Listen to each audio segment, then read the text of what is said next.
السلام علیکم ورحمۃ اللہ وبرکاتہ۔ آج کی ویڈیو میں سنیں گے سورہ بقرہ کی آیت نمبر 35 اور 36 کا ترجمہ اور اس کی تفسیر۔ آئیے شروع کرتے ہیں۔ بسم اللہ الرحمن الرحیم۔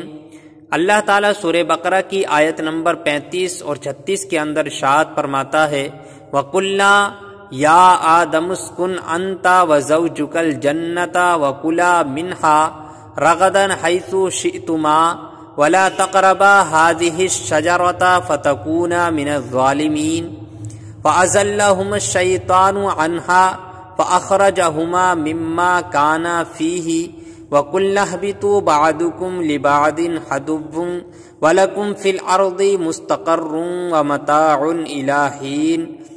ترجمہ، اور ہم نے فرمایا اے آدم، تم اور تمہاری بیوی جنت میں رہو اور بغیر روک ٹوک کے جہاں تمہارا جی چاہے کھاؤ، البتہ اس درخت کے قریب نہ جانا ورنہ حد سے بڑھنے والوں میں شامل ہو جاؤ گے۔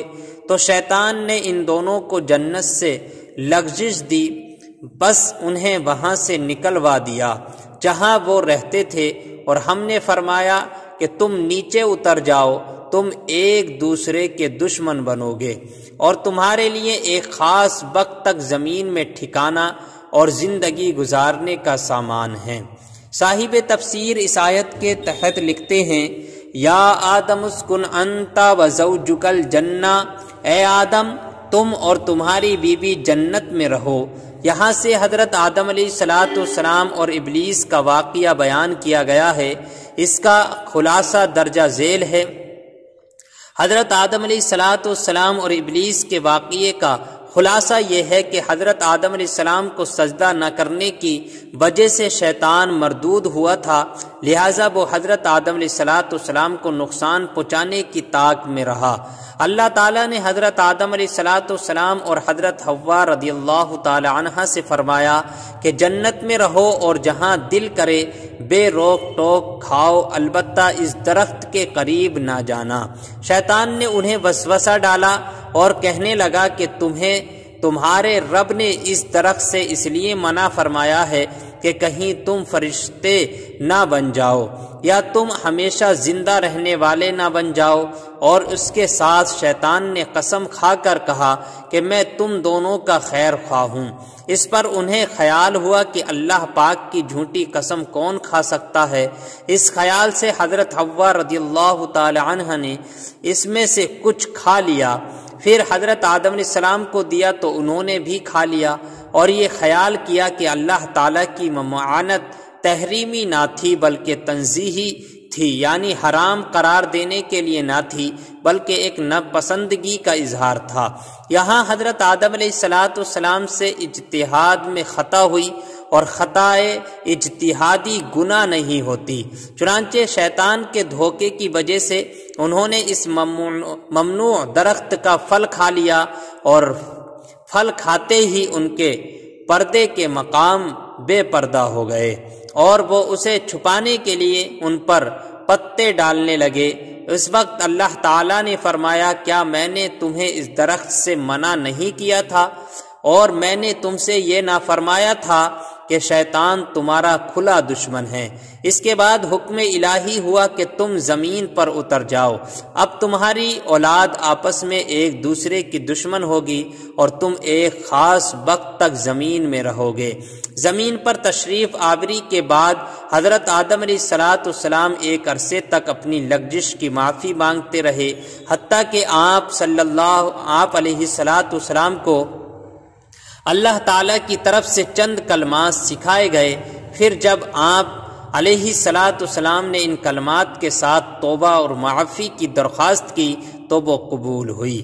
ایک اہم مسئلہ یہاں سمجھ لیں، یہاں ایک اہم مسئلہ یہ یاد رکھنا ضروری ہے، کیونکہ آج کل بے باکی کا دور ہے، اور جس کا جو چیز چاہے کہہ دیتا ہے، بول دیتا ہے، یہاں تک کہ مذہبی معاملات میں اور اہم عقائد میں بھی زبان کی بے احتیاطیاں شمار سے باہر ہیں۔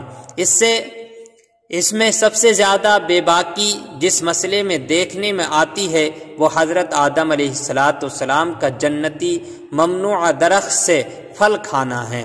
اعلیٰ حضرت امام احمد رضا فاضل بریلوی علیہ رحمہ فرماتے ہیں، غیر تلاوت میں اپنی طرف سے حضرت آدم علیہ السلام کی طرف نافرمانی اور گناہ کی نسبت حرام ہے۔ ائمہ دین نے اس کی تصریح فرمائی، بلکہ ایک جماعت علماء اکرام نے اسے کفر بتایا ہے۔ یعنی اس طرح نہیں کہنا چاہیے کہ اللہ تعالی آدم علیہ السلام نے غلطی کی ہے، خطائیں کی ہیں، بلکہ یہ اجتہادی ایک لغزش تھی اور اللہ تعالی نے کچھ نام سکھائے جس کے ذریعے آپ نے توبہ کی۔ لہٰذا اپنے ایمان اور قبر و آخرت پر ترس کھاتے ہوئے ان معاملات میں خاص طور پر اپنی زبان پر قابو رکھیں۔ ولا تقربا اور قریب نہ جانا۔ اس آیت کے اگلے حصے میں ارشاد فرمایا کہ آیت میں یعنی قریب نہ جانا، آیت میں اصلی ممانعت درخت کا پھل کھانے کی ہے، لیکن اس کے لیے فرمایا کہ قریب نہ جانا۔ اس طرز خطاب سے علماء نے یہ مسئلہ نکالا ہے کہ اصل فعل کے ارتکاب سے بچانے کے لیے اس کے قریب جانے سے بھی روکنا چاہیے۔ جیسے بچے کے سیڑھیوں سے گرنے کا اندیشہ ہوتا ہے تو اسے صرف سیڑھیوں پر کھڑا ہونے سے منع نہیں کرتے، بلکہ سیڑھیوں کے قریب بھی نہیں جانے دیتے۔ اسی طرح بیسیوں کاموں میں علماء اکرام اسی اندیشے سے منع فرماتے ہیں کہ کوئی فعل بذات خود منع نہیں ہوتا، لیکن اگر لوگ اس کے قریب جائیں گے تو ممنوع کا ارتکاب کر بیٹھیں گے۔ جیسے عورتوں کو قبرستان جانے سے منع کرنے میں یہی حکمت ہے، اسی سے پیر اور مشائخ کے فعل کا استدلال ہو سکتا ہے کہ وہ مریدوں کی تربیت کے لیے بعض اوقات کسی جائز کام سے بھی روک دیتے ہیں، کیونکہ وہ جائز کام کسی برائی تک پہنچنے کا ذریعہ بن سکتا ہے۔ اللہ تعالیٰ اس آیت کے اگلے حصے میں ارشاد فرماتا ہے فَتَكُونَ مِنَ الظَّالِمِينَ، ورنہ تم زیادتی کرنے والوں سے ہو جاؤ گے۔ ظلم کا معنی ہے کسی شے کو اس کی اپنی جگہ کے علاوہ کسی اور جگہ رکھنا، اور یہاں آیت میں ظلم خلاف اولا کے معنی میں ہے۔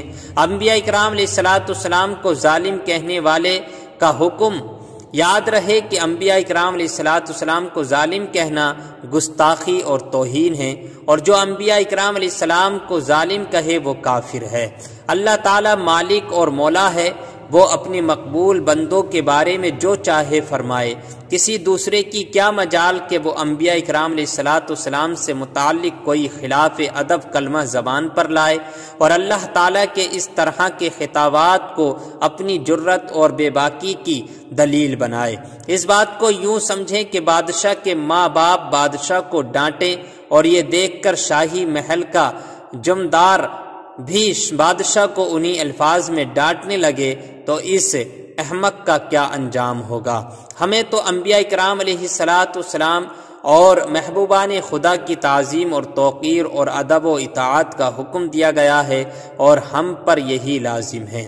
انبیاء علیہ السلام کی عظمت کا بیان یہاں بھی یہ بھی یاد رکھیں کہ انبیاء اکرام علیہ السلام معصوم ہوتے ہیں اور ان سے کوئی گناہ سرزد نہیں ہوتا۔ ان کے معصوم ہونے پر بیسیوں دلائل موجود ہیں، یہاں پر صرف 3 دلائل میں آپ کے سامنے پیش کرتا ہوں۔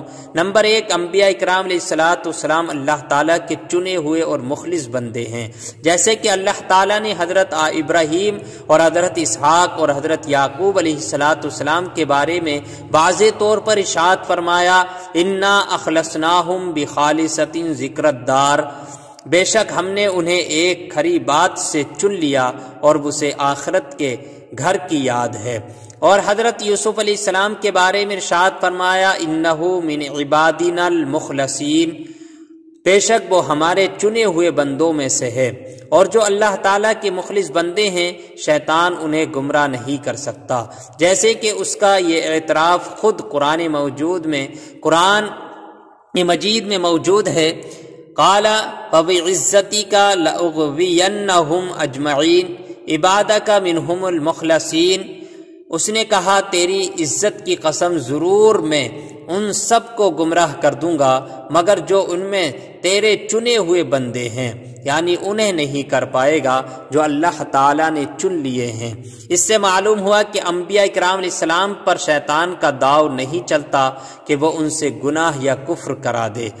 نمبر 2، گناہ کرنے والا مذمت کیے جانے کے لائق ہے، جبکہ انبیاء کرام علیہ السلام کے بارے میں اللہ تعالیٰ نے مطلقاً ارشاد فرما دیا وَإِنَّهُمْ عِنْدَنَا لَمِنَ الْمُصْطَفَيْنَ الْأَخْيَارِ، اور بے شک وہ ہمارے نزدیک بہترین چنے ہوئے بندوں میں سے ہیں۔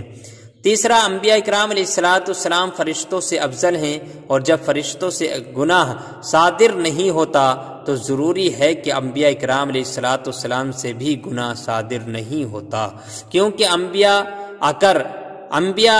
علیہ السلام سے بھی گناہ صادر ہو تو پھر وہ فرشتوں سے افضل نہیں رہیں گے۔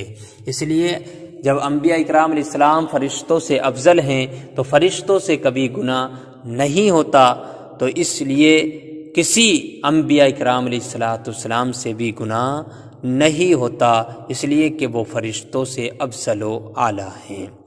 اللہ تعالی ہم سب کو ان باتوں پر عمل کرنے کی توفیق عطا فرمائے، آمین۔